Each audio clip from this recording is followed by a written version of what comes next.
Hello and welcome to another edition of YES101's Visual Radio. In your top story, Colombo Crime Division officials have confirmed that steps underway to obtain detention orders for Ishara Sewwandi, the prime suspect in the underworld leader Ganemula Sanjeeva's murder, along with 4 other individuals arrested in Nepal.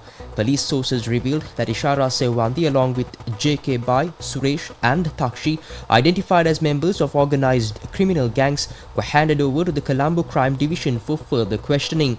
Another suspect, known as Jambugasmul Nebabi, was transferred to the Western Province South Crime Division last night. In a major breakthrough, 6 suspects linked to the February 19th assassination of Ganemula Sanjeeva were flown back to Sri Lanka last night following a joint operation between Sri Lankan authorities and Nepalese security forces. The operation was spearheaded by Assistant Superintendent of Police Rohan Olugala and CID Inspector Gihan Chandima.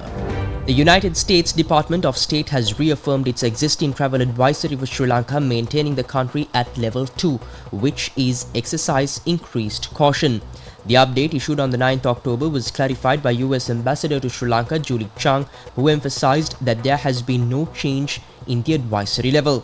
In a statement shared via social media, Ambassador Chang noted that the State Department regularly reviews and updates travel advisories to help US citizens make informed decisions about international travel. The advisory for Sri Lanka does not indicate any escalation in threat levels. The clarification comes amid speculation following the advisory update.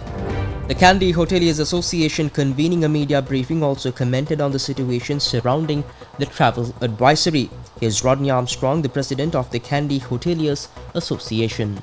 As you all know, Sri Lanka is the country that is the safest country in the world for tourism. In fact, last month we had some overseas agencies saying that to travel to Sri Lanka because it is so safe.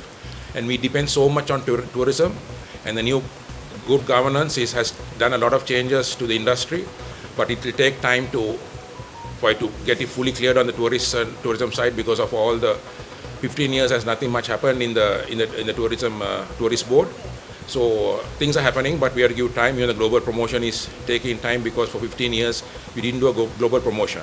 Also, as we all know, for us to get out of this economic situation, one of the main source of income is tourism, and I'm 100% sure it will help the country to get over this economic situation which they are in now.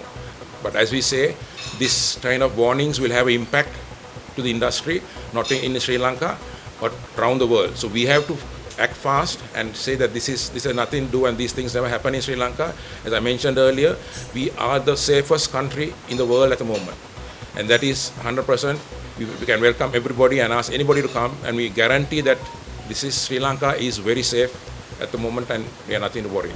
In news overseas, military leader Colonel Michael Randrianirina will be sworn in as Madagascar's transitional president on Friday. The country's new leadership has announced, as the African Union said it would suspend the country after a coup to remove President Andry Rajoelina.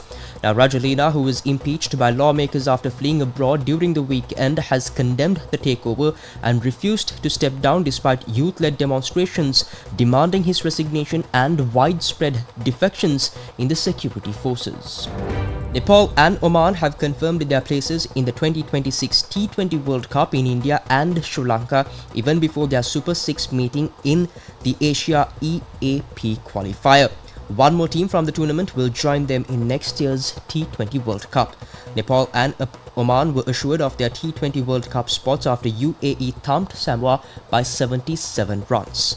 UAE are currently third on the Super 6 points table with 4 points. Both Oman and Nepal are on top with only net run rate separating the two teams. UAE will next face Japan in a crucial fixture on the 16th October.